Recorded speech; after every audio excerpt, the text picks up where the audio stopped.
Welcome to again an episode of EFSAS interview, this time with Dr. Dorotheé Vandamme. Dr. Dorothee Vandamme was supposed to come to Amsterdam and hold this interview in person, but she is currently quarantining in Belgium, and she couldn't join us, so that's why we're doing it online. Dr. Dorothee Vandamme is a lecturer at the University of Louvain. She is also a research fellow at the Genesys network and at the Center for Studies of International Crises and Conflicts, and also a long-time research fellow of EFSAS. And she is an expert in international relations, especially on focusing on Pakistan and the Pakistani Military Establishment. So Dorothee, welcome. Thank you, Junaid. Well, as we have talked about this, Dorothee, in the beginning, is that it's going to be we hope to have a very candid interview with you, not only about the situation in South Asia, but also about you as a person, academically.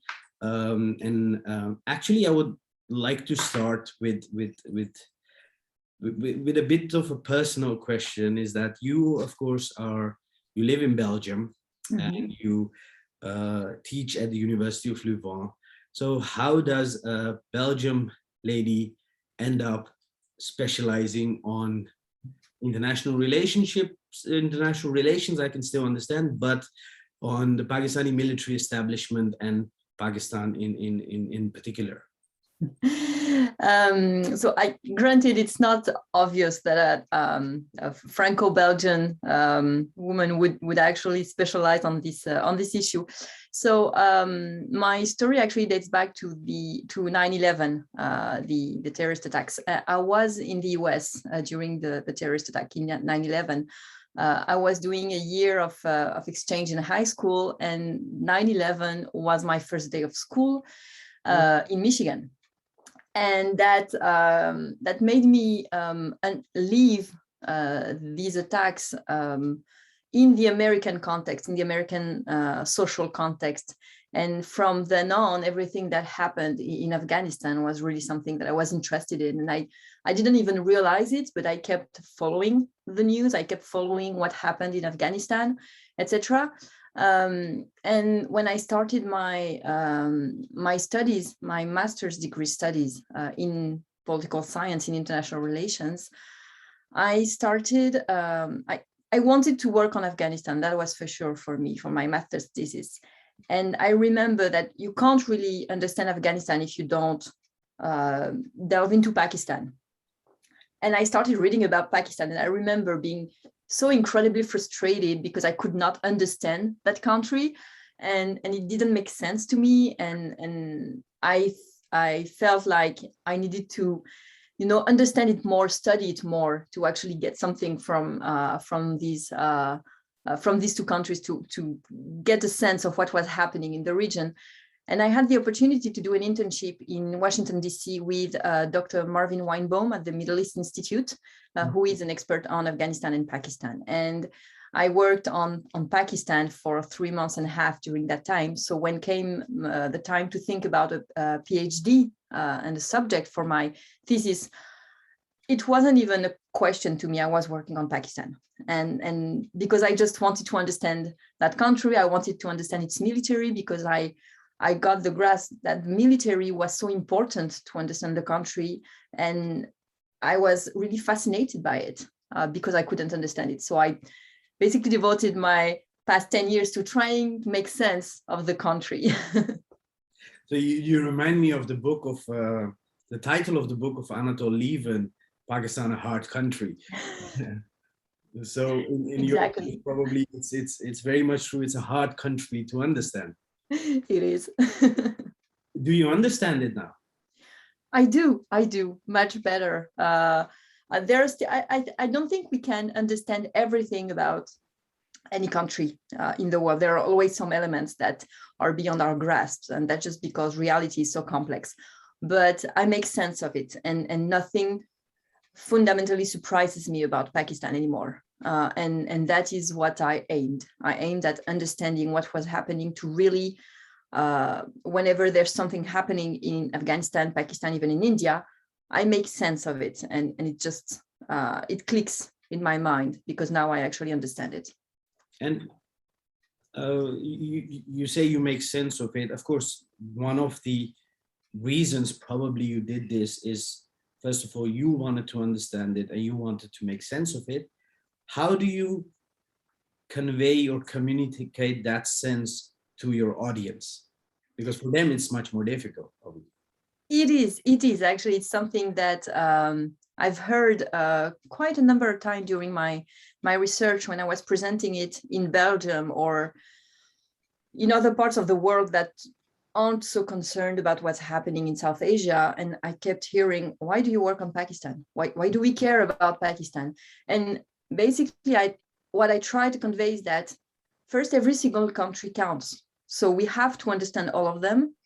And second, and that was my idea behind my research, was trying to make sense of it really as a Westerner, but as a Westerner trying to understand Pakistan itself. So what I tried to do, and this is what I convey, and usually that works, is I try to convey that this is how Pakistanis see the world, not how we want it to see the world, because we have so much literature about how we feel about Pakistan as Westerners. What I wanted to do was, how do Pakistanis look at Pakistan and the world from their point of view? And I think that's what makes it interesting, and that's what makes it engaging for people, that I try to adopt that perspective. And do you think that you say about how Pakistanis view the world, do you think there are also diverging views within that population? So it's the Pakistani population, civilians view the world differently than the army, than the politicians, and probably also ethnically different regions view it differently? Oh, definitely. There are so many domestic debates and contestations about Pakistan's place in the world and the policies that it should adopt. And that's actually something that's very fascinating about the country. There are so many differences, including, for example, among the population between the younger generations and the older generations. There's I found that there's a lot of differences about how they feel about certain countries and the relationship that Pakistan establishes with certain countries, etc. The army, of course, has a very specific point of view, which does not correspond all the time with the population or with the civilian leadership. Among the civilian leadership, needless to say, there are so many different point of views as well and perspectives about Pakistan's place and the politics that it should have. So definitely, it's when you actually kind of open the black box of the social puzzle that is Pakistan, you find that there are so many diverging views. And what's interesting when you study the country is to see that despite those differences, there is internationally one voice that just speaks louder than the others, and it's the military. And it's really the one that's the most proeminent to establish Pakistan's place in international politics. And that's what makes the military so interesting, is that they actually managed to be the primary voice of Pakistan, including during the times of civilian leadership in the country.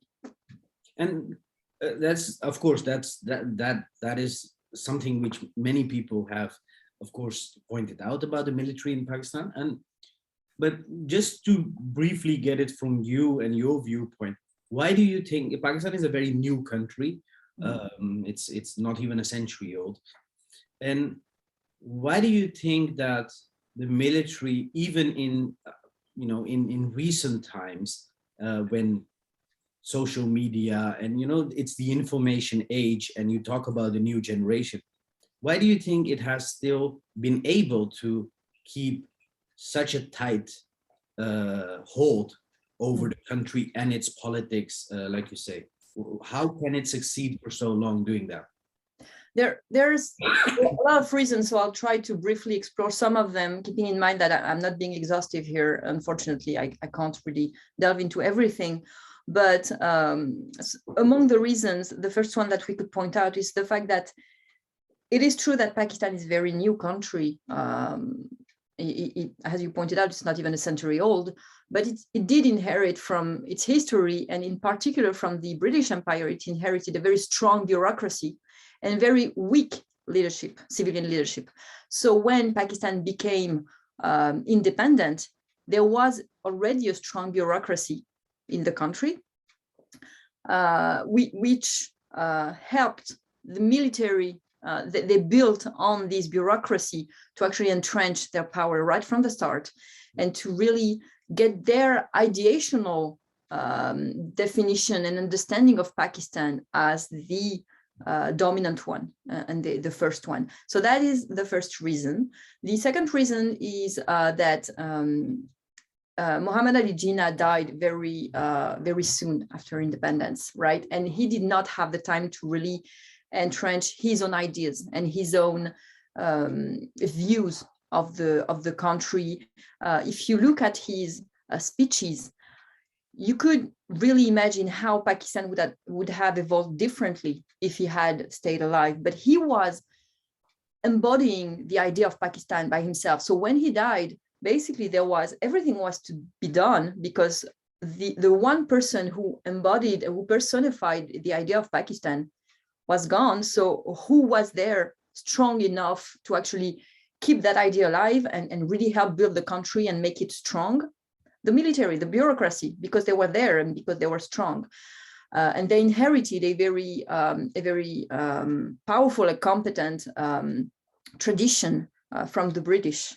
And even before that, I mean, we know that some of those tribes and ethnies were known for their martial aspects. They were really good fighters from the start, and they're very tenacious, very competent, very professional, etc. And that's their history. So that's part of the reasons. After that, there was right from the start the adversity with India, which didn't want to recognize Pakistan, because it wanted at the beginning to really reincorporate these territories into its country, and that helped the military build a common adversary to the whole country.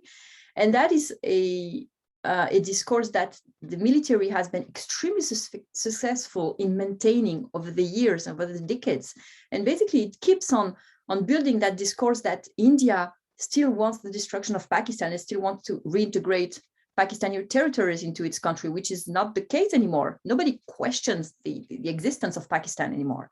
But the military is very successful at maintaining that discourse, so that actually gives them a reason to be that strong. If you don't have such a superiorly, conventionally superior enemy, you don't need such a strong army, right? Mm-hmm. So if you just keep on making sure that the army, the society sees that enemy, whether it's true or not, you actually justify your own place. And that is basically what they've been doing, what they've been very successful at doing. And they evolved in a way that is seen as very competent, very professional, very honest. That's really the view that they have among the society. And in contrast to that, you have the civilian leadership, the politicians, and they are seen as corrupt, they're seen as incompetent, they're seen as basically just acting for their own interest and not the interest of the country. So you don't have a very strong civilian base to actually face this strong military. And I remember when I was in Pakistan, I was asking about that and to the population, you know, to civilians, and I was asking them, do you support the military? Just very naively asking them, do you support the military? Do you support the military's role in domestic politics? Because it's not democratically, it's not normal, it's not the norm to have such a strong military. And the answer that I got was, no, we don't, but the alternative is so much worse than we do. Mm-hmm. So in theory, the ideal type of Pakistan, no, we don't, but in the reality of Pakistan today, we do, because the alternative, the other option, is our civilian leadership, and really it's not enough to actually make a strong country. Which of course is a vicious circle, because Exactly. you know, weakening the civilian leadership has been one of the aims of the military, to keep itself in power, of course. Exactly, and plus, as long as the civilian leadership doesn't have this support and legitimacy from the population, it will keep on being weak, because it needs the power, the support from the population to actually gain strength and to face the military and basically kind of push back the military into its normal role, right? So as long as the population doesn't support the civilian leadership, there won't be any base support for that pushback. So the military will keep on having that very strong role. And you talk about the the enmity with India. It was very nice you mentioned that Muhammad Ali Jinnah, of course, died very soon. Yes. And there was no one to take over the role of nation building except for the army. While on the other hand, Gandhi also died very soon. And there you had people like Nehru who took up nation building. But what I always find very interesting is that this perpetual enmity with India keeps the army very safely in its saddle. At the same time, this is probably also one of the most powerful armies who has never actually won a war. So that makes it very ironic, in the sense that, yes, you need a powerful enemy to be in control, but then whenever you have a standoff, you also don't show, you don't win it, because armies are all about winning wars. And of course, the cut of Bangladesh, which is felt in Pakistan very deeply because of the fact that India was militarily also involved. So how do you reconcile these two things? Well, first, when you actually talk to the military in Pakistan, they don't have that same discourse, and they believe that the USSR's the defeat in Afghanistan was their own making. So according to them, they actually won that war, and then they kind of blame it on India. Everything is about India, and they blame it on India, and India did this and India did that, and India did not act honestly, and India went behind, and it's basically their discourse, how they justify these. How much is this, Dorothee? Because this, of course, from an institutional perspective, I can understand it. How much is this also based on real religious idea? Because Pakistan was founded on the basis of Islam. So how much is it, so to call it, the hate for non-Muslims? How much is it based on religion? I don't think it's that much based on religion. I think there is so you're right. I mean, the identity of Pakistan is very much entrenched in Islam, but it's a non-Hindu Islam, but it's not against non-Muslims, if you get what I mean. So to my opinion, it's not about religion. It's really about power, and about how you how the military institution tries to keep that power. And yes, using religion works, because using religion works everywhere for anything, right? But it's not about religion per se, in my mind. It's really just the discourse that is used, because it actually talks to the people. If you bring the religious ingredient into the mix, it talks to people, and there is no nuancing, no rationalizing about religion. It's not possible, because it's your religion, it's your belief. So what are you going to do about it? Are you going to, question your beliefs, or recognize that maybe the other has different beliefs but is right as well? It doesn't work that way. So it's actually a very strong argument to use in this adversity against India. Just like Indian politicians, especially today, use this argument against Muslims. There's a very strong nationalist Hindu discourse in India today, And that talks to the people because it's the identity, it's the very core beliefs of their identity. And it's not something that we can rationalize or we can talk about calmly and with nuance. So to my mind, religion here is just a tool. Pretty good rhetorical tool, basically. No, you mentioned the Soviet-Afghan war, which, according to Pakistani military officials, they won.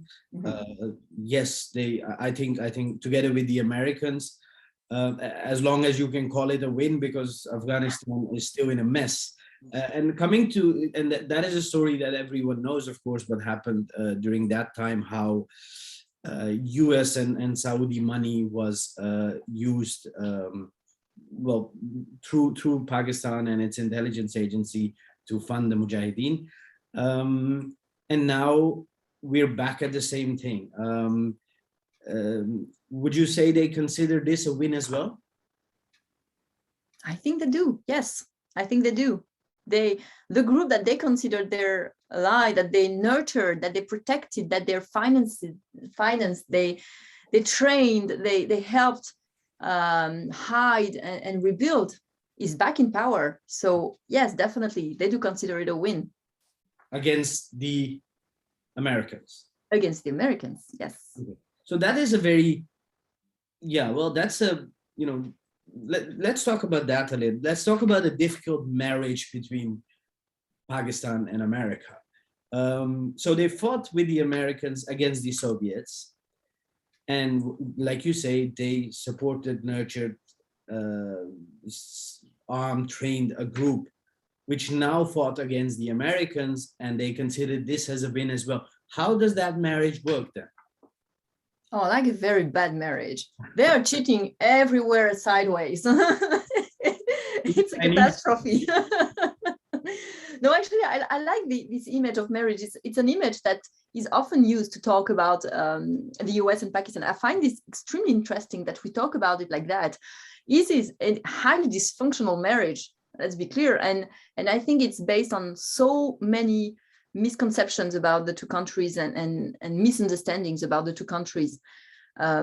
Pakistan is acting very clearly. When you put it on paper, it's just going the two ways. It's taking the two roads, and we don't want it to. We, the West, America and its allies, we don't want it to. We want it to take one road. But let's face it, we're talking about international relations here, and in international relations, we're always taking every road that will help us reach and protect our interests. That's what Pakistan is doing. It's very poorly, should I add, but it's what it's doing. It's trying at the same time to keep America happy enough to keep on getting the finances for its strategic grants, basically, because the money that America pours into Pakistan helps Pakistan have such a strong military. And for the military to maintain its power in Pakistan, it needs American money. So that's one element. But at the same time, Pakistan is right next to Afghanistan. So it can't afford to alienate the strongest Islamic group in Afghanistan. It can't afford to just cut ties with the Taliban. And especially because doing so would actually kind of help or play the game of India. So that's just a thorn in India's foot. And every single thorn that in India's foot is a gain for Pakistan. So it keeps on taking those two roads, but it's doing so openly, should I say, because everybody knows that it does that, and everybody knows that he's been doing that for a long time now. And this strategy of trying to play on the two sides is actually not helping Pakistan's situation at all. It's making it extremely unstable inside, and outside it's making it, we basically see it as a deviant state because it's doing something that it shouldn't be doing. We pose a very normative judgment on what Pakistan is doing, and we consider Pakistan as abnormal, deviant. And precisely, it's also because it claims to be an ally, but it actually takes the other route and supports our adversaries. So that doesn't work, right? To my reading, it's doing what a lot of countries are doing. It's just trying to protect its interests. But does it really protect its interests? Because yes, although Pakistan has been, has created the Taliban, sponsored them, and also other terrorist groups, which we will come to. But it has also, of course, meant that internationally it is viewed as a pariah state. It is on the FATF gray list. Mm-hmm. Its GDP is sinking. Its inflation is very high. There are terrorist attacks within Pakistan on civilians, even on the army. We will just commemorate on the 16th of December that infamous attack on the children on the army school. So is it really in their interest? Oh no, it's not. It's not. It's definitely that. It's how they perceive their interest. So it's how they define their interest. Now, their interest is definitely not that. Their interest is definitely to stop sponsoring the Taliban in Afghanistan. That's their interest. They have no interest in actually nurturing these relations with Islamist group. They need to cut these ties. You mean in the interest of the people of Pakistan? I'm sorry? You mean in the interest of the people of Pakistan? In the interest of the people of Pakistan, but the country as a whole, for the country to actually work, to actually function, for them to be an integrative part of the international system, they need to be stable, at least stable. And that requires for them to come to terms with the fact that what they've been doing is not working, because it's making them worse every single year. It's making them worse. So the situation is kind of hanging in there, but every once in a while it's like you're kind of, I don't know, cutting their feet and they fall and then they come back up, but it's not stable. So their interests, how they define their own interest is just against India, and that's extremely not only narrow-minded, but that's not accurate anymore.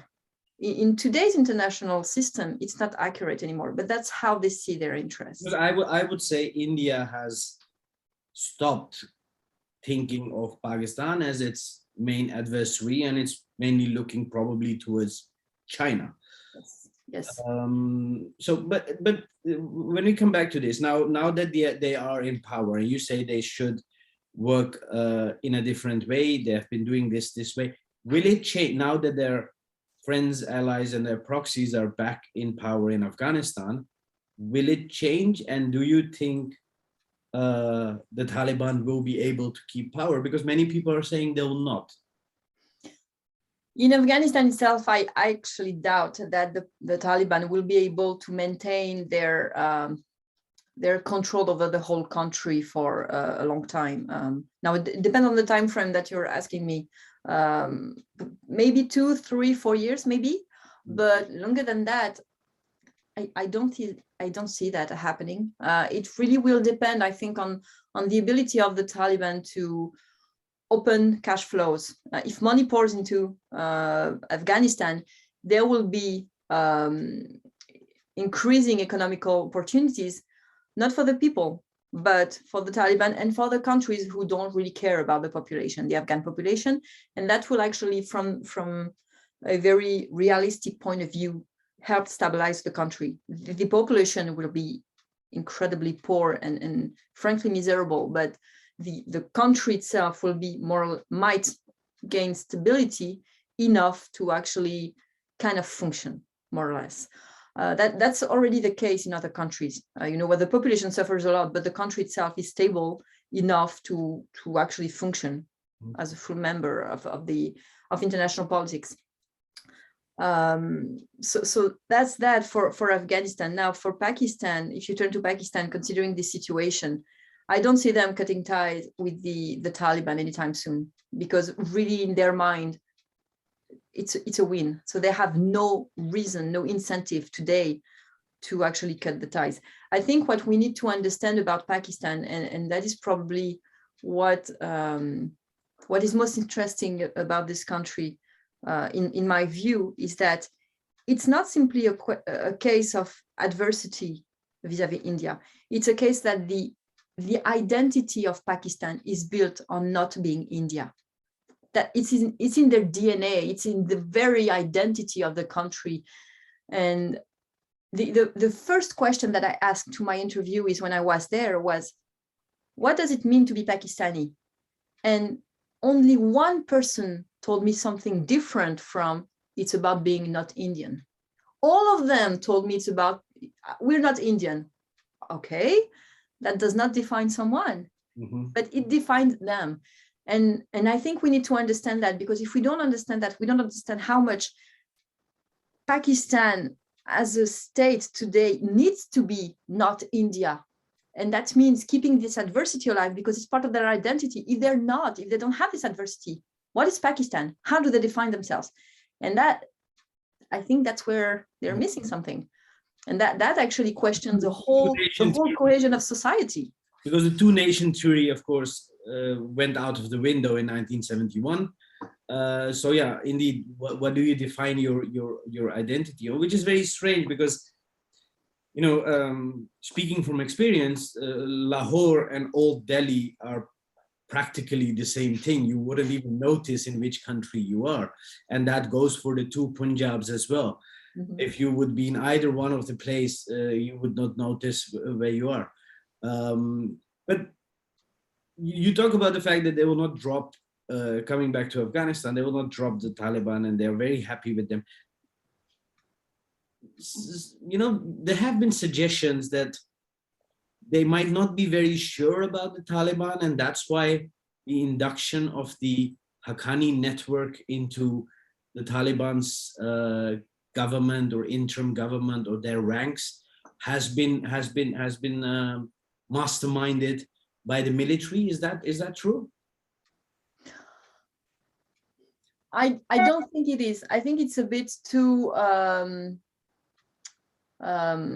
clear cut to be true. And I think we tend to see the Pakistani influence on the Afghan Taliban as being much more important than it actually is. The Afghan Taliban are an independent group from Pakistan and from the Pakistani army.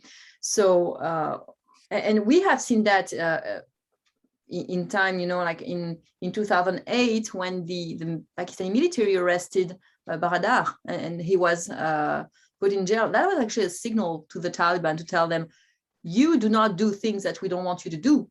And that was because the Taliban were actually thinking about discussing and negotiating with the Afghan government at the time. And that was a signal. But that shows that the Pakistani Taliban does not, the Pakistani military does not have that much power, or as much as we would be led to believe in the media. So I don't think that they, it might have been a suggestion, and I don't have any insight on this subject. It might have been a suggestion, it might have been discussed, but it's not an imposition from the Pakistani military, because that would not have worked. But there was we talked last month, we talked to Afrasiab Khatak, and we also read it a few times in the news that there seemed to have been a clash between the Haqqani network and the Taliban, while at the same time the previous ISI chief was in Kabul. Do you connect these things, or is it just coincidence? No, I don't really believe in such things as coincidence. So I think there is a connection to be made. Now, what connection exactly? That much I'm not exactly sure. So I wouldn't want to influence our viewers into thinking something that I'm not absolutely certain about. It is true that there are some clashes within the Taliban ranks, but this is something that we already know and that we knew would happen before it actually happened, because there are some very stark differences about how they think about governing, and they think about relations with external actors, etc., within the Taliban. And this is something that's always been there. There's always been some different branches and different views, some more extremist, some more moderate, although I'm not really comfortable with this kind of qualificatives, extremism and moderations. But there are some very different point of views. Now, the ISI has an interest in making sure that the Taliban do not get basically too friendly with the US, because that's actually the leverage that the Pakistani military has over the Taliban, is the fact that the Taliban need them. They need the military because they are very much ostracized from the rest of the world. So as soon as they are integrated into the world, the Pakistani military loses this leverage. They can't really afford for the Taliban to have peaceful and friendly relations with the rest of the world. Although I don't see in what world that would happen. In any case, it's not in the advantage of the military in their point of view, of course. And you've put a lot of you've emphasized many times the fact that the mindset, the national ethos in Pakistan is very much anti-India or not being Indian. Now that the Taliban is in power, now that the Haqqani network is part of this arrangement, how much do you think of this, of these battle-hardened terrorists will look for new areas other than Afghanistan to continue their jihad? A twofold question. One is, do you think that the Taliban or Afghanistan or terrorist extremist groups over there, whether the Haqqani network or whoever, will be used from Afghanistan against India? And secondly, do you also see, because you just said that the Taliban might be able to be in power for a few years, so what do you see ending that power streak? Is that another 9/11? So I'm going to start with the second question. I don't think it would be another 9/11. I think it would be a disintegration of their unity. What makes them strong, what made them able to gain power that quickly this summer, was that they were one cohesive group working towards one goal, and there was this unity within the ranks. Now that they're in power, and we saw that with the clash between Baradar and Haqqani, now that they're in power, all the differences, all the divergences of opinion in the Taliban are coming to light, and that makes them at risk of disintegrating. And that would lead to them not being able to run the country anymore. So to me, that would be, that probably would be the reason why the Taliban would not stay in power. Coming back to your first question, which I forgot, I'm sorry, I got caught up in the second question. Well, do you see the Taliban or Afghanistan being used by the military against India, especially, they have been involved in the issue of Kashmir. Yes. They have been involved in Punjab with the Khalistanis. So do you see that flaring up again? Probably because maybe not directly from the Taliban themselves, but the Taliban, as I said, we tend to see them as one cohesive group, and they're not. There are so many differences within the groups, and there are a lot of affiliated groups. So the core Taliban leadership might not support efforts against India, but affiliated groups definitely could, and the Haqqani network is a great example of that. Mm-hmm. They would definitely support operations against India. So we might eventually see other groups or affiliated groups to the Taliban turn against India and start sponsoring operations against India, and especially today in the current Indian context, where the nationalist discourse is so strongly anti-Muslim, and there are a lot of discriminations in India happening against the Indian Muslims, and that could really trigger something within the Taliban themselves, even without the interference of the Pakistani military, because there's a solidarity that could, be felt for Indian Muslims, and the need to protect them and to defend their interests. So the least you see happening is maybe not the Taliban itself packing their bags and going to Kashmir, but letting other groups use their infrastructure, their weaponry, and probably their ideological basis. Exactly. Coming to these other groups, then, you, of course, saw recently that you had these huge protests by the Tehreek-e-Labbaik Pakistan, the TLP, calling for the French ambassador to be sent home, of course, which also ended up in a lot of violence. And at some point of time, the Pakistani government proscribed this organization. So they banned it. Later on, they, of course, went and signed an agreement with it, which ended the violence. And I think the details of the agreement are not made public, but the violence has ended. Now, we'll come back to the TOP. What I find interesting is that the government proscribes an organization and signs an agreement with it later on, where in the press conference, the foreign minister of the government is also sitting on the table or at the desk.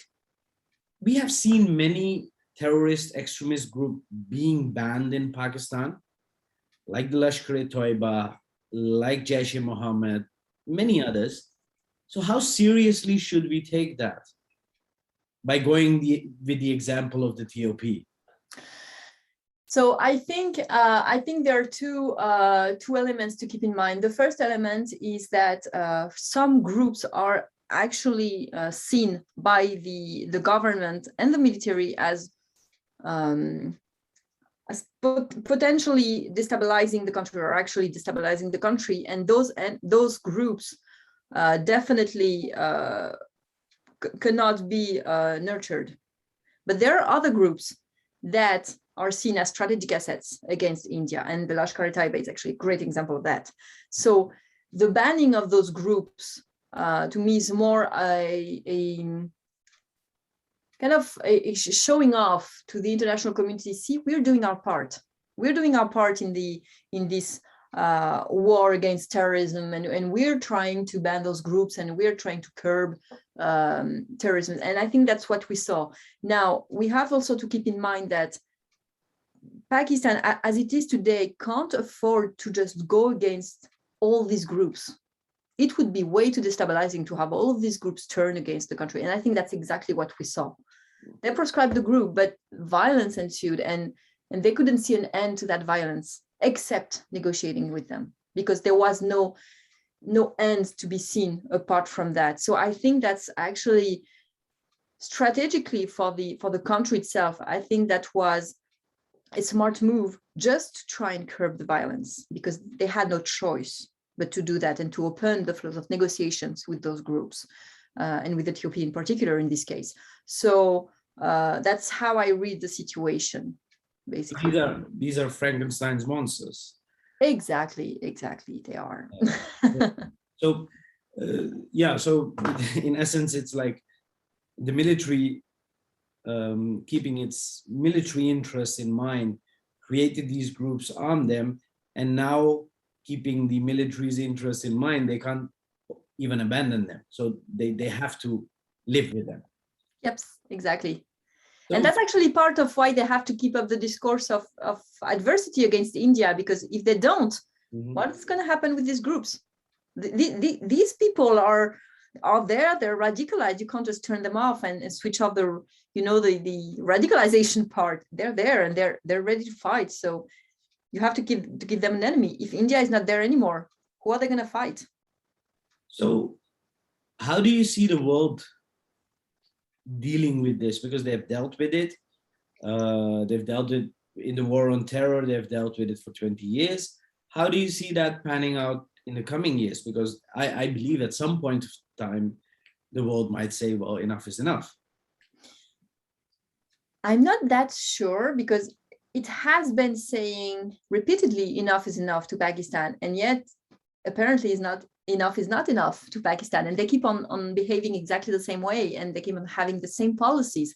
So I think we'll probably keep on having the same, more or less, the same cycles of violence, negotiations, pressures, sanctions, reliefs, etc. But we have to keep in mind that whether it's right or not, whether it's exact or not, the US will not basically just turn their back on Pakistan, because Pakistan is a nuclear state and they cannot afford to, in their view, in the American view, they cannot afford to risk these nuclear weapons falling into the wrong hands. And that is the reason why, number A, why the US keeps being in this marriage, basically, and hasn't asked for a divorce, because they can't afford to risk those nuclear weapons. And that is Pakistan's main leverage. And that's why we've been going on this kind of weird dance for such a long time, and that this dance will actually keep on going. So if the economy of the country completely crumbles, it will get funds, because a very unstable country economically, a very poor country economically, does not have the money to maintain control and command of its nuclear weapons. So it can't completely crumble. So its geostrategic location is its main asset. Strategic location and nuclear weapons. It's a leverage. It's a leverage against India. It's a leverage for the US against and with the US, with the EU now, with China and Russia. It's their main card. Like, you can't abandon us. You have to give us money. You have to care about us. You have to talk to us, and you can't sanction us too hard, because, you know, we're nuclear. Yeah. Remember? No, it's a very nice bridge to where I wanted to go. You mentioned, of course, China. You know, I would say recently you have seen that the Chinese-Pakistani relationship has, of course, been on the highs for the last few years.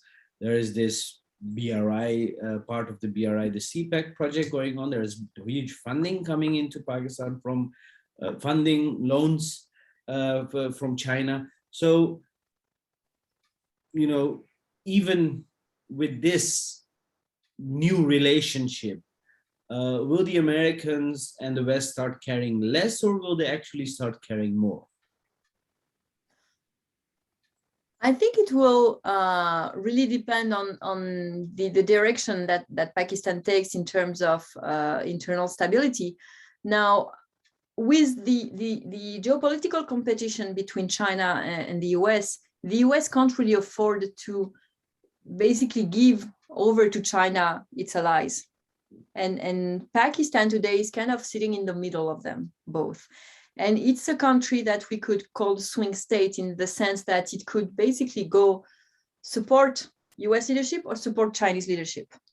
And the US will try to maintain this support, to keep this support for themselves, but to a certain extent, I believe. And China, I think, partly already considers Pakistan kind of on its side of the geopolitical competition. But it could be surprised by the extent to which Pakistan actually keeps turning to the US for recognition, for support, for normalization. That's what they try in Pakistan. They really try to be accepted as a normal country by Western states. And that's their reference group today, and still is their reference group. And as long as it is, China doesn't have Pakistan completely on its side. Now, that will also depend on how the situation in Afghanistan will unfold. Because if at some point the situation in Afghanistan is a threat to US interests, direct US interests, then Pakistan will once again become incredibly important, one of the most important allies to the US. So that will much depend on that. Don't you think that Afghanistan, if it goes the bad way or the wrong way, that it could become much more of a threat to Chinese and Russian interest than it would to American interest? it depends which worst way we're talking about, I think, because the group. Like for example, the Taliban, you talked about the Taliban looking towards Indian Muslims or looking towards Kashmir. What if the Taliban starts looking towards the Uyghur Muslims? True, and that's one actually part of the reasons why China has been so engaged in discussing with the Taliban, is to try and cut that possibility right from the start. I think the Taliban are will be smart on that, and I don't see them how can you say nurture and try to support groups that would act against Chinese Uyghur, because it's not in their interest. Their interest is for China to give them money, to access their mines and their deposits, the natural resources that Afghanistan has.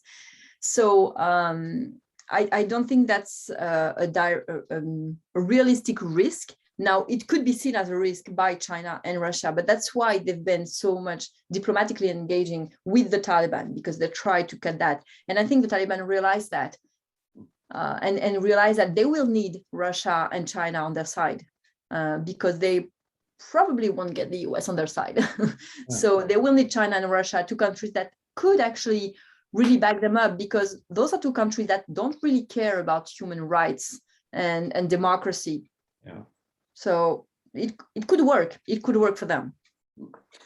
And now coming back to, of course, the internal, you've in the beginning talked about the civilian leadership in Pakistan, and you very interestingly mentioned that even when there were civilian governments, the army was running the show. Now you have a civilian government in Pakistan. Many call it a hybrid government. So basically saying that the army is running the show. Do you see that changing? Do you see a leadership?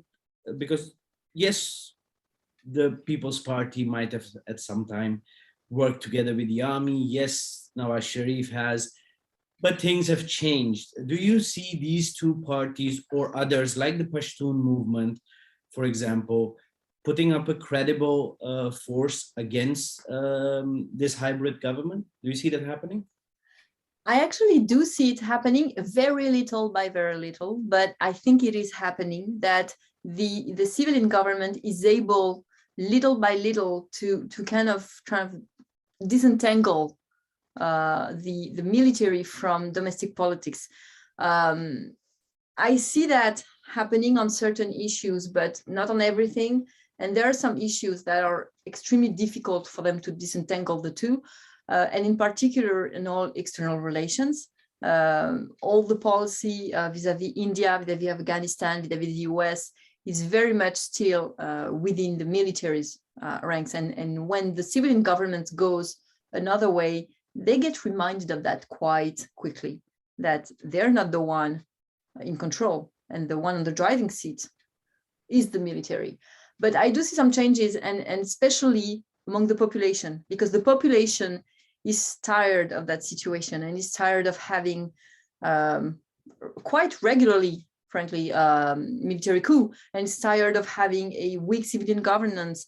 So because this is growing in the population, the support for change is there.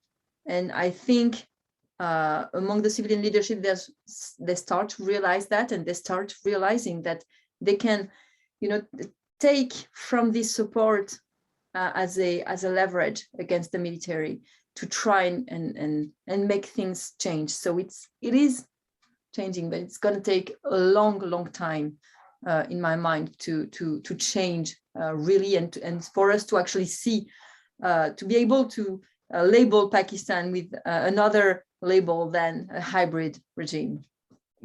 And you say that people are tired and people are looking towards other options, but you also don't see that on the, you see huge protests by the TOP, and apart from political protests, you don't see social protests by the nuanced civilian population you are talking about. So you don't see a population coming out against the TOP. So how do you explain that? Is that the fear for repercussions, or is that just socially not acceptable?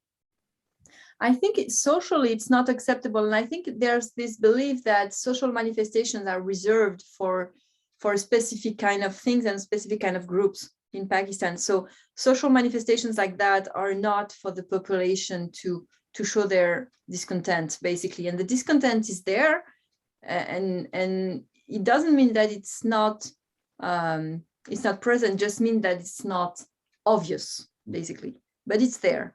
And I think the social media, not in Facebook, Twitter term, there's just the way the channels of social communications are saturated in Pakistan. Everybody has something to say on anything in every single divergent way that we can imagine.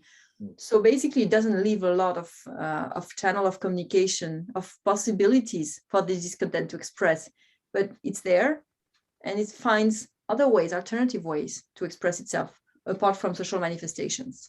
And how much do you think this change should be done bottom up? So first of all, changing one of the most important things, and one of the things which are most, I would say, systems which are most corrupted in Pakistan is, of course, the education system.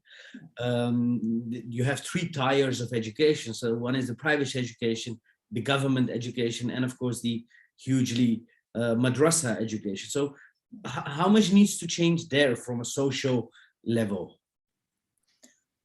Well, in terms of analytically, in terms of political science and sociology, education is at the very roots of how the country builds itself and defines itself, right? So if you don't have a coherent educational system, I mean, you can keep a differentiated system.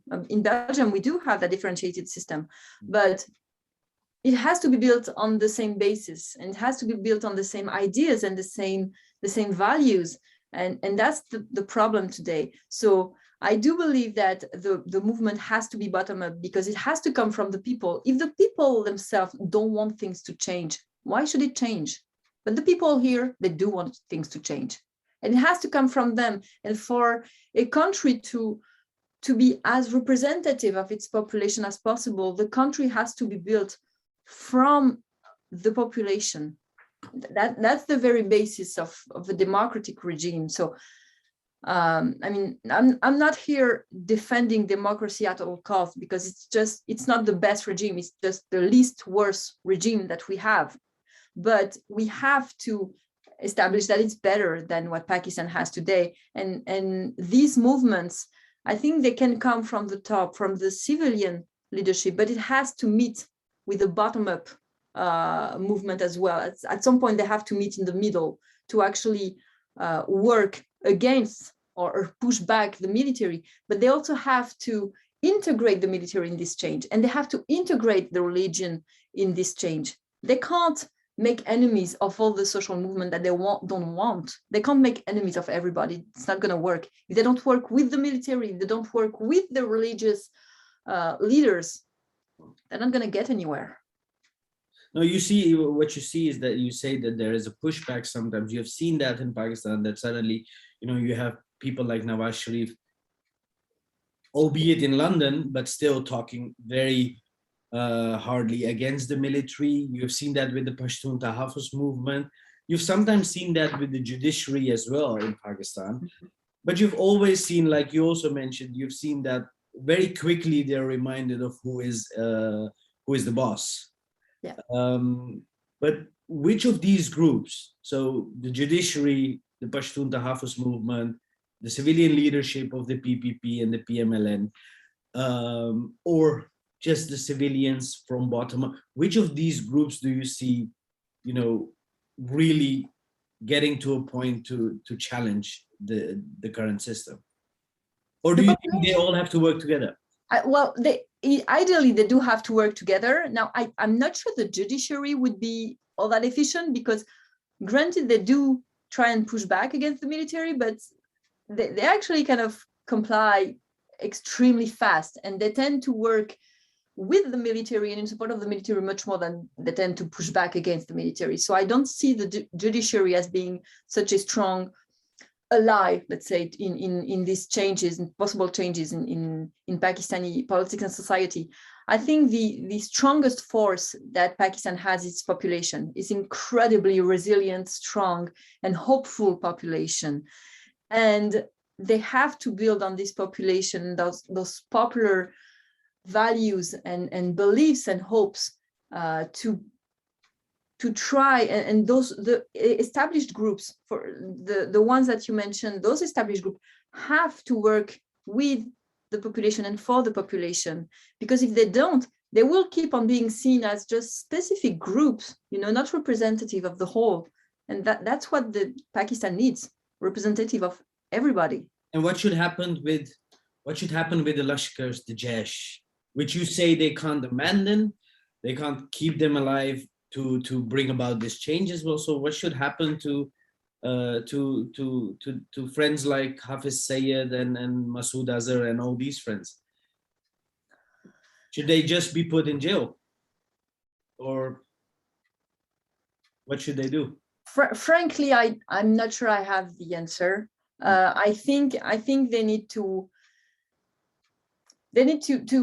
kind of neutralize them, but they can't just put them in jail, because that will actually create discontent in another part of the population. So they can't just put them in jail and lock the door and throw away the key and okay, we're done and we'll forget about them. It's not going to work.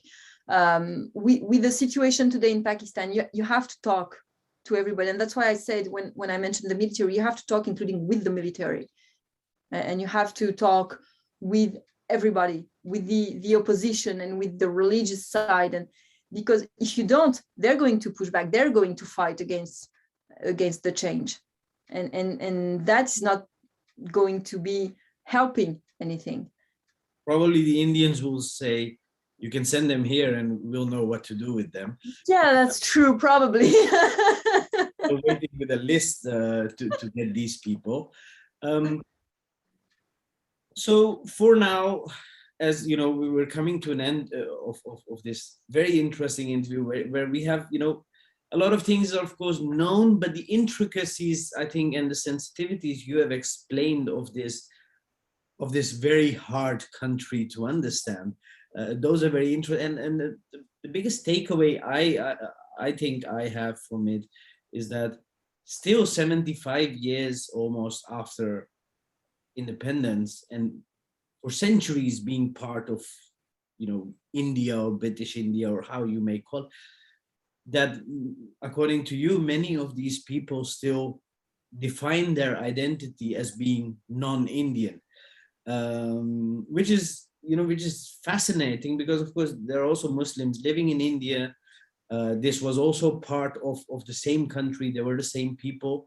So this is a very interesting thought. So, but don't you believe, and that's probably, because I would like to end on a good note, don't you think that the least or the less Pakistanis keep identifying themselves as non-Indian, the better for the region, the better for the country, and that eventually peace, like you say, also from the military's part, the military taking a backseat, will only come when Pakistan makes its peace with India?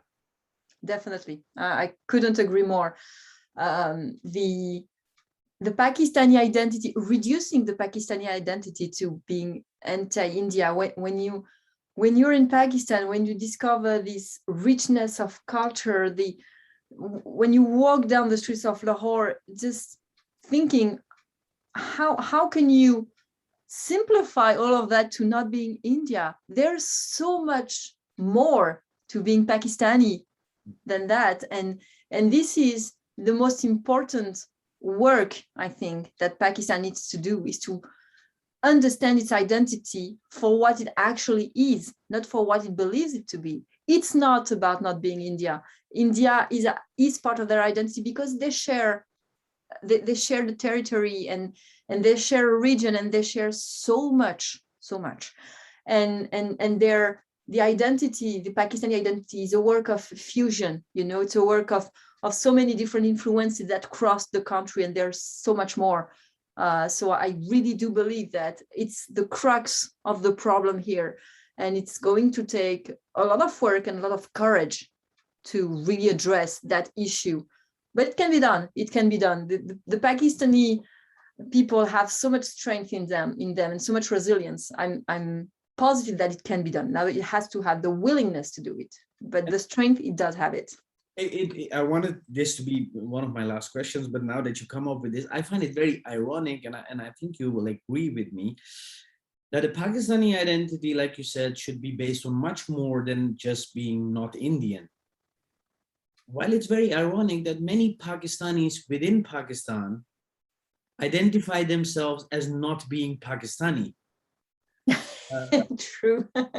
or not being Punjabi, because you have the Pashtuns, you have the Baloch, you have people which are under their control, which is part of Kashmir, for example. You have the Sindhis. So while you say that they should work towards an identity which is much more than not being Indian and which is being Pakistani, how do you do that where within your own country, except for the Punjabis, not many consider themselves Pakistanis? Yeah. I understand your question. I think we have to keep in mind that identity is not a single factor. It's a multifactorial phenomenon. And actually a good example is where I am based. I'm in Belgium. And in Belgium, you're Walloon, or you're Flemish, or you're in the German community, or you live in Brussels. There are some very strong regional identities in Belgium. It doesn't stop the Belgian population from feeling and from being Belgian as well. It's just that depending on where you are and who you're talking with and the context, one aspect of your identity will be stronger and will come forward. So inside Pakistan, you will feel more as a Baloch, or as a Kashmiri, or as a Punjabi, but outside of Pakistan, you will feel like a Pakistani, and outside of South Asia, you will feel like a South Asian maybe. And I think this is something that we need to acknowledge. It's not a contradiction in terms.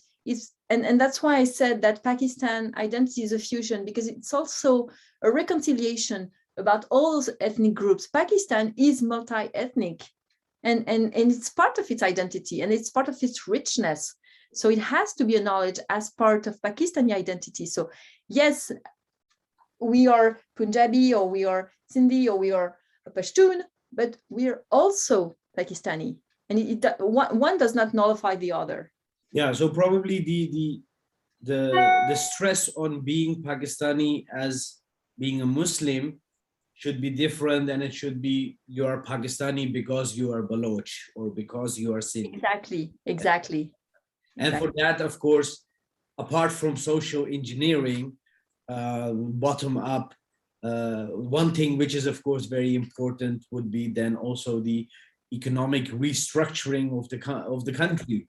Exactly. Much of the wealth is concentrated, of course, in just one province. Yep.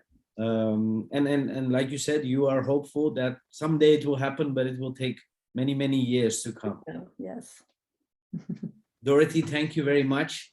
It was very interesting to talk to you. Like I said, it's a pity you couldn't come, but again, in these times, it's very difficult to plan that.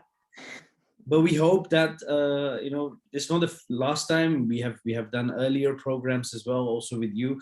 So we hope that in the coming next year already, we can meet again and do this in person as well. I would love to, definitely. Thank you, and thank you so much for inviting me. Thank you, Dorothee, and have a nice day. Stay safe. Thank you. You too. All right. Bye.